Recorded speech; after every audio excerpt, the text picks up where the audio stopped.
بارش کا کرم رب کا بڑا احسان ہے بارش کا۔ اس محنت کو ان بچوں کے ہم نے قبول کرے اور مدرسے کے محبین معاونین جو بھی ہیں سبھی کے اپنے قبول کرے۔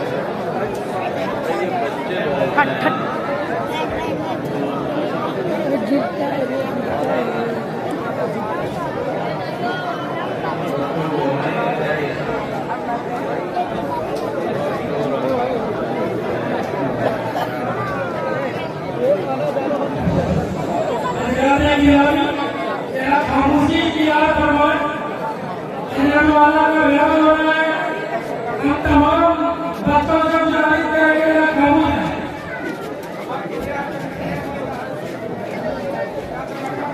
بزرگوں دوستوں، میں نے آپ کے سامنے ایک حدیث پڑھی ہے، اسی حدیث کی مناسبت سے کچھ بات کرنی ہے۔ دیکھیے، مال و دولت ایسی چیز ہے جس کے بغیر دنیا کی زندگی گزاری نہیں جا سکتی۔ اللہ نے ایسا نظام بنایا ہے، طے کیا ہے کہ ہم کو دنیا میں بہت سی چیزوں کا محتاج اور ضرورت مند بنا کر پیدا کیا ہے، اور وہ ضرورتیں ہماری، وہ تقاضے ہماری اللہ تعالیٰ کے بنائے ہوئے اسباب کے ذریعے پورے ہوتے ہیں، جن میں بنیادی حیثیت مال و دولت اور روپے پیسے کو آتے ہیں۔ روپے پیسے کا معاملہ یہ ہے بزرگوں دوستوں کہ یہ کمایا بھی جاتا ہے، بچایا بھی جاتا ہے، بڑھایا بھی جاتا ہے۔ ایک محنت آدمی اس لیے کرتا ہے کہ کچھ پیسے حاصل ہوں تاکہ ہماری روز کی ضرورتیں، کھانے پینے کی، پہننے اوڑھنے کی، ہمارے بچوں کی، ہمارے والدین وغیرہ جو بسا اوقات ہمارے ساتھ رہتے ہیں، ہم سے جڑے رہتے ہیں، ہمارے بھائی بہن سب کی ضرورتیں پوری ہوں، ایک مرحلہ بھی یہ ہوتا ہے۔ آدمی بھاگ دوڑ کرتا ہے، مختلف شکلیں اپناتا ہے، اور پھر اسے کچھ پیسے حاصل ہوتے ہیں جن سے اس کی اور گھر کی سب ضرورتیں پوری ہوتی ہیں۔ کیسے پیسہ کمایا جاتا ہے، کیا کیا محنتیں کرنی پڑتی ہیں، بزرگوں دوستوں، یہ کوئی ڈھکی چھوٹی بات نہیں۔ کوئی کھیتی کے ذریعے کر رہا ہے، کوئی دکان کے ذریعے کر رہا ہے، کوئی ملازمت کر کے کر رہا ہے، اور کچھ اللہ کے بندے سڑکوں پر گھوم پھر کر نالیوں سے اور سڑک کے کنارے سے چیزیں جمع کرتے ہیں اور پھر ان سے فائدہ اٹھا کر اپنی ضرورتوں کو پورا کرتے ہیں۔ ایک محنت تو پیسہ کمانے کے اللہ تعالیٰ برکت دیتے ہیں، وسعت دیتے ہیں۔ کچھ آدمی کی سمجھداری ہوتی ہے تو پھر آدمی یہ بھی سوچتا ہے کہ کچھ بچاؤ، بچا کے رکھو تاکہ وقت ضرورت پیش آنے والی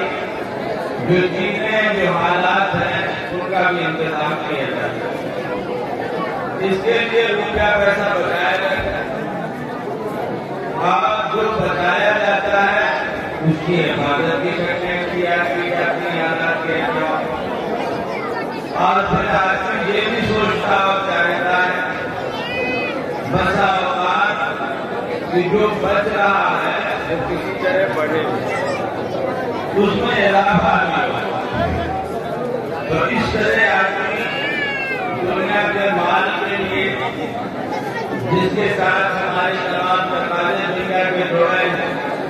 کوشش اور محنت کمانے کی کرتا ہے، فکر بچانے کی کرتا ہے، پھر حفاظت کرتا ہے۔ بزرگوں دوستوں، ایمان بھی ایک نعمت اور دولت ہے جس کو حاصل کرنا ایک مرحلہ ہے، پھر اس کو بچانا اور بڑھانا بھی ایک مرحلہ ہے۔ اور اعمال صالحہ کی جو توفیق ہوتی ہے اللہ تعالیٰ کی طرف سے، ان اعمال صالحہ کا معاملہ یہ ہے کہ ان کو کرنے کے ساتھ اس کی بھی فکر کرنی پڑتی ہے تو ان کو بچایا جائے، اس لیے کہ بار مرتبہ ہم اعمال کی لائن سے کچھ کما تو لیتے ہیں، لیکن ہماری غفلت اور ہماری کوتاہی اس کے نتیجے میں ہماری کمائی ہوئی نیکیاں ضائع ہو جائیں۔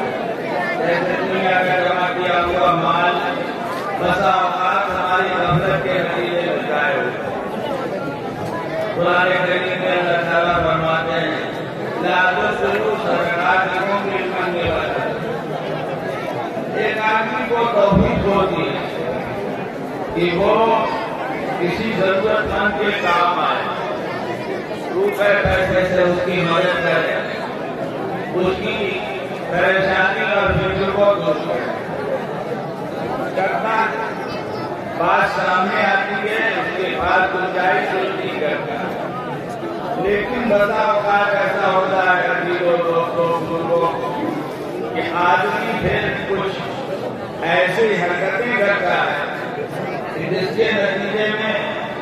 یہ نیکی جس نے ضرورت مند کے دل کو بہت خوش کیا، بلکہ جو اللہ کو بہت خوش کرنے والی ہوتی ہے، کیونکہ اللہ تعالیٰ کو یہ بات بہت پسند ہے کہ بندے اللہ کی مخلوق کا خیال کریں، اللہ کی مخلوق کی ضرورتوں کا خیال کریں، اللہ کی مخلوق کو راحت پہنچائے۔ ایک حدیث میں نبی پاک صلی اللہ علیہ وسلم نے فرمایا کہ الخلق عیال اللہ، ساری مخلوق اللہ کا کنبہ ہے، سب اللہ کا عیال ہے، اور ان میں اللہ کو وہ بہت پسند ہے جو اللہ کی مخلوق اللہ کے کنبے کے قاتل ہے۔ اسی سے سوچنا کہ ایک پیاسے کتے کو پانی پلا دینے کی وجہ سے ایک انتہائی گنہگار شخص کی مغفرت ہو جائے۔ حضور صلی اللہ علیہ وسلم نے فرمایا اور سنایا، کیوں؟ اس لیے کہ کتا ہے، پیاسا ہے، اللہ کی مخلوق ہے، ہم نے اس کو راحت پہنچاتے ہیں۔ جب ایک جانور کے حق میں یہ بات ہے تو انسانوں کو راحت پہنچانے پر کیا ملے گا؟ حدیثوں میں آیا کہ ایک آدمی راستے سے گزر رہا تھا، اس نے دیکھا کہ راستے میں کانٹا پڑا ہے یا کسی درخت کی ٹہنی ہے جو کانٹے والی، آنے جانے والے اس سے الجھ جاتے ہیں، آنے جانے والوں کا کپڑا اس سے الجھ جاتا ہے، پیر میں کانٹے چبھ سکتے ہیں۔ اس نے کانٹے کو الگ کر دیا، اس ٹہنی کو الگ کر دیا۔ فرمایا نبی پاک صلی اللہ علیہ وسلم نے اللہ اس پر اتنا خوش ہوئے اس کی مغفرت۔ تو اللہ تو ایسے کاموں سے خوش ہوتے ہیں، لیکن بندہ بسا اوقات ایسے کاموں کو کرنے کے بعد ضائع کر دیتا ہے۔ کیسے ضائع کرتا ہے؟ ایسے ضائع کرتا ہے کہ جس کے ساتھ کوئی شروع کیا اس پر احسان جتلاتا ہے، اس کو پریشان کرتا ہے، اس کو تکلیف پہنچاتا ہے، بہت ایسا ہوتا ہے۔ بھول گئے ہم نے تمہارے ساتھ کیا کیا، یاد نہیں رہا، تم ہمارے پاس آئے تھے، ہم نے تم کو کیا دیا تھا، یہ صدقات کی پوری ماننے والا۔ جن کو دوستوں نیکی چھوٹی بڑی جو بھی ہو، کوئی انسان جب کرتا ہے تو میں اللہ کی توفیق سے کرتا ہوں، اپنی طرف سے کچھ نہیں کرتا۔ یہ تو ایک خیال کیا ہے، ایک گمراہی ہے کہ آدمی یہ سوچے کہ میں نے یہ کیا اور میں نے وہ کیا۔ جو کچھ ہوتا ہے اللہ کے فضل سے، اس کی توفیق سے ہوتا ہے۔ چاہے دسیوں بار حج کرے آدمی، آتا ہے ایک بزرگ برابر حج کو جاتے تھے، ایک سال خیال آیا کہ ہر سال جاتا ہوں، اس سال نہ جاؤں۔ اللہ کے نیک بندے تھے، اللہ اپنے نیک بندوں کی حفاظت کرتے ہیں۔ اللہ نے ان کے دل میں ڈالا، یہ ایک آواز ان کے کان میں پڑی کہ تم جو ہر سال حج کرنے جاتے ہو تو تم جاتے ہو کہ ہم بلاتے ہیں، تم جاتے ہو کہ ہم توفیق دیتے ہیں، لیکن تو اللہ کی توفیق سے ہو گئی۔ اب اس کو بچاؤ، اب اس کی حفاظت کرو، کسی کے ساتھ احسان کر کے اگر موقع پڑنے پہ جتلایا جائے گا، بتلایا جائے گا، دوسروں کو سنایا جائے گا، اس کو ذلیل و رسوا کیا جائے گا، اس کو تکلیف پہنچائی جائے گی، وہ سارا ثواب جائے گا۔ کمایا اور کمایا یہ نہیں ہے، کمایا تو اب اس کو بچانا، اعمال کا مسئلہ تو اور ہے بزرگوں کو، تو بہرحال کمایا جاتا ہے، بچایا جاتا ہے اور پڑھایا بھی جاتا ہے۔ یہ بھی سوچا جاتا ہے کہ کیا تدبیر کی جائے، جیسے دنیا کہ پیسہ جو ہے ہمارے پاس محدود ہو بڑھے، ایسے ہی کیا تدبیر ہو کہ ہماری نیکیاں بڑھیں، ان میں اضافہ ہو۔ میں نے جو حدیث پڑھی ہے، اس حدیث میں نبی پاک صلی اللہ علیہ وسلم نے اسی کی طرف توجہ دلائی ہے کہ دیکھو ہمارا جب تک ہم زندہ ہیں تب تک تو ظاہر ہے نماز ہے، روزہ ہے، حج ہے، زکات ہے، تمام میں کیا کرتے ہیں، لیکن مر جانے کے بعد پھر اب ایک نماز کا اضافہ ہمارے نام اعمال میں نہیں ہوگا، ایک روزے کا اضافہ نہیں ہوگا، کسی نیکی کا اضافہ نہیں ہوگا، بند چلنا پھرنا ہمارا زمین پہ بند ہوا، کھانا پینا بند ہوا تو اعمال پہ بند ہو گئے۔ لیکن فرمایا نبی پاک صلی اللہ علیہ وسلم کہ بعض اعمال ایسے ہیں کہ آدمی اگر اپنی زندگی میں کر جاتا ہے تو مرنے کے بعد اس کے لیے جو ثواب کا سلسلہ جاری ہے۔ یہ وہ اعمال ہیں بنیادی طور پر بزرگوں دوستوں کہ آدمی ایک شکل بناتا ہے، وہ شکل اس کے بعد باقی رہتی ہے اور پھر دنیا اس سے فائدہ ہوتا ہے۔ وہ دنیا کا بھی فائدہ ہو سکتا ہے اور دین کا فائدہ بھی ہو سکتا ہے۔ تو کوئی آدمی اگر اس قسم کا کوئی کام کر جائے تو مرنے کے بعد اب اعمال تو مزید نہیں کرتا، لیکن اس عمل کی وجہ سے اس کا جو ثواب میں اضافہ ہوتا ہے۔ جیسے ابھی آپ نے سنا مسجد بنا دی، اب نماز اس میں پڑھی جا رہی ہے، جب تک نماز پڑھی جائے گی 100-200 سال جتنے لوگ نماز پڑھیں گے، جس نے مسجد بنائی ہے، جس لوگوں نے بنائی ہے، سب کو ثواب ہے۔ کنواں کھودوا دیا، پانی کی کوئی شکل بنا دی، ہال بنا دیا، پرانے زمانے میں ہوتا تھا، تالاب بنا دیا،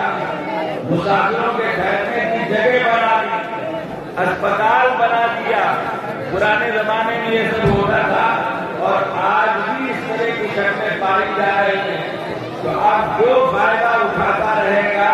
جو انسان، اور جب تک یہ شکل رہے گی جب تک اس کو جو ثواب ملتا ہے۔ اسی میں حضور صلی اللہ علیہ وسلم نے بات فرمائی ہے کہ اگر آدمی علم کی لائن کا کوئی کام کر جاتا ہے تو مرنے کے بعد اس کے لیے جو ثواب کا سلسلہ باقی ہے۔ یہ علم کی لائن کا کام کیا ہے؟ بہت سی شکلیں ہوتا ہے۔ مدرسہ قائم کیا، مدرسہ بنایا، بنوایا، اس کی تعمیر میں، اس کی ترقی میں شرکت کی، حصہ لیا، تو اب اس مدرسے سے پڑھنے والے جو لوگ نکلیں گے وہ ان کے واسطے سے برابر اس کے لیے جو ثواب کا سلسلہ جاری ہے۔ کوئی کتاب لکھ دی، کوئی کتاب خرید کے وقف کر دی، یہ ساری شکلیں اس کے تحت آتی ہیں جن کو فرمایا گیا کہ اگر کوئی آدمی علم کے لائن کی کوئی چیز چھوڑ جائے جس سے مخلوق فائدہ اٹھائے تو مرنے کے بعد پھر ثواب کا سلسلہ اس کے لیے جاری ہے۔ بزرگوں دوستوں، اگر دیکھا جائے تو علم کی لائن کا بالخصوص مدرسے کی لائن کا جو صدقہ جاریہ ہے اس سے اچھا کوئی صدقہ جاریہ کوئی نہیں۔ وجہ کیا ہے؟ وجہ یہ ہے کہ بھائی مسجد میں تو نمازی آئے، انہوں نے نماز پڑھی، آئے پڑھ کے جا رہے ہیں، لیکن جو تعلیم کا نظام ہے دوستوں، اس میں ایسا ہے کہ جس مدرسے سے ہم نے دلچسپی لی، جس کی خدمت کی، جس کے لیے کوئی خرچ کیا، اس سے جو بچے پڑھتے ہیں وہ ہمارے یہاں سے پڑھ کر دوسری جگہ جا کر بسا اوقات دین کی خدمت کرتے ہیں، پھر ان سے پڑھ کر دوسرے لوگ تیار ہوتے ہیں، چراغ سے چراغ جلتا ہے۔ بات اصل نہیں ہے، ایک مدرسے میں پڑھنے والوں کے واسطے سے کئی مدرسے وجود میں آتے ہیں، کئی درسگاہیں وجود میں آتی ہیں، ایک مدرسے میں پڑھنے والوں کے واسطے سے کئی پڑھانے والے وجود میں آتے ہیں۔ تو یہ ایسا صدقہ جاریہ ہے، مسجد بنانی 100-200 سال، عمارت مدرسے کی بنائی، ایک عمر ہے عمارت کی، لیکن یہ جو تعلیم کا نظام ہے بزرگوں دوستوں، جس کا سلسلہ برابر جاری رہتا ہے، اس کی کوئی عمر نہیں۔ یہ صدقہ جاریہ قیامت تک چلنے والا ہے، پڑھنے والے پڑھتے رہیں گے اس مدرسے سے، پڑھنے والوں کے واسطے سے، اور جو ثواب کا سلسلہ نظام کرتے ہیں، اس سے اچھا کوئی صدقہ جاریہ۔ اور تیسری چیز جو حضور اکرم صلی اللہ علیہ وسلم نے فرمائی ہے وہ ہے آدمی نیک لڑکا چھوڑ جائے، نیک اولاد چھوڑ جائے جو اس کے لیے دعا ورث صالح ضرور۔ دوستوں، بنیادی بات یہ ہے کہ اگر ہم نے اللہ نے ہم کو اولاد دی، اولاد بہت بڑی نعمت ہے، کیا کیا تمنائیں، کیا کیا آرزویں، کیا کیا فکریں کی جاتی، لیکن ظاہر بات اولاد وہ نعمت ہے دوستوں جو صالح ہے، مال وہ نعمت ہے جو حلال ہے، حلال طریقے سے کمایا جائے اور جائز جگہ میں لگایا جائے۔ حضور اکرم صلی اللہ علیہ وسلم نے فرمایا ہے نعمہ بالمال الصالح للرجل الصالح، مال صالح نعمت ہے اور رجل صالح کے لیے نعمت۔ مال صالح حلال مال جس کی کمائی کا ذریعہ حلال ہے، اور رجل صالح کے لیے نعمت اس لیے ہے کہ وہ صحیح جگہ لگائے، جہاں خرچ کرنا چاہیے وہاں لگائے، مال کو ہر جگہ خرچ کرنے پر ثواب نہیں ملا کرتا۔ ایسی بزرگوں دوستوں، اولاد وہ نعمت ہے جو صالح ہے۔ کیا مطلب؟ جس کے پاس ایمان ہو، جس کے پاس دین ہو، جس کو پتا ہو ایمان کیا ہے، اسلام کیا ہے، قرآن کیا ہے، اللہ کیا ہے، رسول اللہ صلی اللہ علیہ وسلم کیا ہے، آخرت کیا ہے، جنت کیا ہے، جہنم کیا ہے۔ ایک تو یہ اس کو پتا ہو، دوسرے اس کو یہ پتا ہو کہ ماں باپ کیا ہے، ان کے حقوق کیا ہیں، رشتے دار کیا ہیں، ان کے حقوق کیا ہیں، پڑوسی کیا ہیں، ان کے حقوق کیا ہیں۔ یہ ہے نیک اولاد، یہ نیک اولاد ورث صالح ہے جو ظاہر ہے کہ کیسے ہوگی، اس طرح ہوگی کہ ہم اپنی اولاد کے لیے فکر کریں اور محنت کریں کہ ہماری اولاد جیسے ہمارے واسطے سے دنیا کا کھانا پینا کر رہی ہے، اسی طرح وہ دین بھی آئے، دین کا علم حاصل کرے، آخرت کا علم حاصل کرے، اللہ رسول اکرم صلی اللہ علیہ وسلم سے تعلق اور ان کی محبت حاصل کرے۔ تو بزرگوں دوستوں، یہ بھی ایک بڑا عمل اور ذریعہ ہے اس بات کا کہ ہمارے مرنے کے بعد ہمارے علم و ثواب کا سلسلہ جاری ہے۔ حدیث میں تو لفظ ہے ولد صالح یدعو، جس سے سمجھ میں آتا ہے اولاد صالح جب دعا کرے ہمارے لیے تب گویا یہ چیز ہوگی، بات تو صحیح ہے۔ اولاد نیک ہوگی تو اللہ مولا ہمارے لیے دعا کرے، اشارہ ثواب کرے، صدقہ و خیرات کرے، جو بھی ممکن ہے اعمال جو ہے سب اس کے اشارہ ثواب سے کرے۔ لیکن بزرگوں دوستوں بات یہ ہے کہ دعا کرتی ہے اولاد اگر اور کچھ کرتی ہے